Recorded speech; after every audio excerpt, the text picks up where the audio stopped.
भारत में कोरोना की दूसरी लहर के बीच वैक्सीन की किल्लत ने सरकार की चिंता बढ़ा दी है। वैक्सीन निर्माता कंपनियों से प्रोडक्शन बढ़ाने के लिए बातचीत जारी है। इस बीच दिल्ली स्थित एम्स के डायरेक्टर रणदीप गुलेरिया ने कहा कि करीब 2 महीने में देश में टीके की बड़ी मात्रा उपलब्ध हो जाएगी, क्योंकि वैक्सीन बनाने वाली कंपनियां भारत में उत्पादन करना शुरू कर देंगी और वैक्सीन की खुराक उपलब्ध होगी।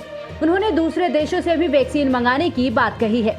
हालांकि डॉक्टर गुलेरिया ने यह भी कहा कि वैश्विक और राष्ट्रीय स्तर पर वैक्सीन की हमेशा कुछ न कुछ कमी रहेगी। डॉक्टर गुलेरिया ने कहा, कोविशील्ड, कोवैक्सीन, स्पुतनिक का निर्माण भारत में अधिक से अधिक किया जाएगा। स्पुतनिक ने भारत में निर्माण के लिए कई कंपनियों के साथ करार किया है। इसके अलावा भारत बायोटेक और सीरम इंस्टीट्यूट भी नए प्लांट लगा रहा है। जुलाई अगस्त तक हमारे पास बड़ी मात्रा में डोज उपलब्ध होगी। That at a global level and also at a national level, there is always going to be some degree of shortage as far as vaccines are concerned. We will never be able to have enough vaccines for more than 1 billion citizens of our country. And if you're looking at 2 doses, we're looking at 2 billion doses. Globally, this is not possible. If you look at the vaccination that we've done till now, we have vaccinated, the number of people that we vaccinated is more than the population of many countries in Europe combined. So the number of people who have been vaccinated is huge, but it's not that much if you look at the population of our country. And therefore, we will have to have a graded response. Vaccines will be available in large amount, probably in about 2 months' time, because the companies which are making vaccines will start opening up their manufacturing plants. There will be more vaccine doses available. From outside also, we will get vaccine. So both the Covishield, Covaxin and Sputnik vaccine would be manufactured in India by more and more manufacturing plants. Sputnik is tied up with a number of companies in India to manufacture the vaccine. New plants are being set up both by Bharat Biotech and Serum Institute. And by July, August, we will have a large number of doses available. वहीं मेदांता अस्पताल के chairman doctor Naresh Trehan ने कहा कि आज vaccine के लिए panic होना उचित नहीं है। जहां कोरोना के हॉटस्पॉट हैं, वहां 6 हफ्ते में वैक्सीन लगनी चाहिए, लेकिन जहां केस कम हो रहे हैं, वहां डोज के बीच का समय बढ़ाया जा सकता है।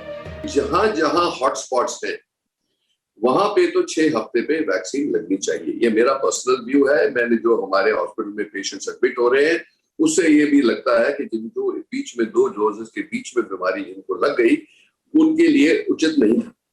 पर जहां पे ये जैसे अब दिल्ली में या महाराष्ट्र में कम होता जा रहा है, तो हाँ गैप बढ़ाया जा सकता है, क्योंकि वो साइंटिफिक डेटा लगता ऐसा है कि थोड़ा डिले करने से इम्यूनिटी, मतलब आपकी जो रिस्पांस है, एंटीबॉडी रिस्पांस, इम्यून रिस्पांस है बॉडी का, वो ज्यादा तेजी से चलता है। अब इसका आप एक्सपीरियंस देखेंगे कि कोविशील्ड या कोवैक्सीन दोनों अच्छी वैक्सीन है।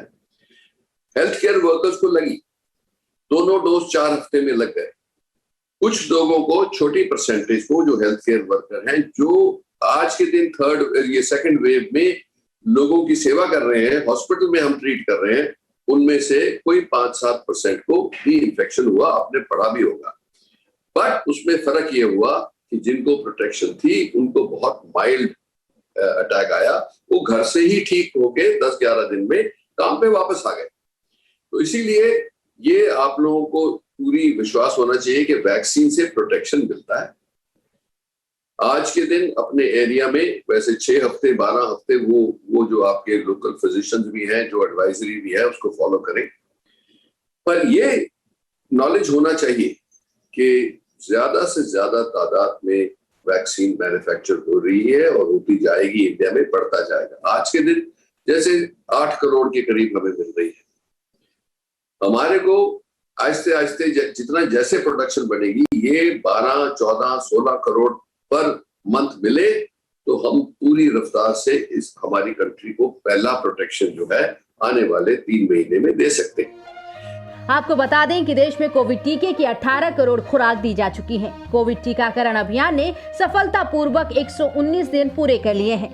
भारत दुनिया भर में 114 दिनों में 17 करोड़ खुराक के लक्ष्य तक सबसे तेजी से पहुंचने वाला देश है। अमेरिका ने 115 दिन और चीन ने 119 दिन में इतनी खुराक दी थी। पश्चिम बंगाल में कल से संपूर्ण लॉकडाउन लगने जा रहा है। कल से बंगाल में जरूरी सेवाओं को छोड़कर सब कुछ बंद रहेगा।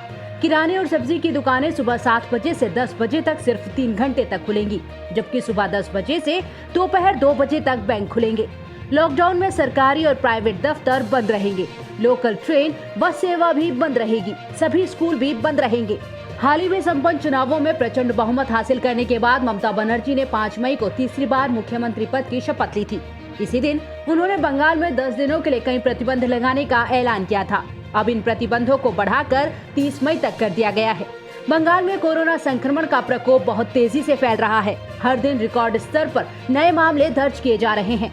बंगाल में पिछले 24 घंटों में सबसे ज्यादा 20,846 नए मामले सामने आने के बाद संक्रमण के कुल मामले बढ़कर 10,94,802 हो गए।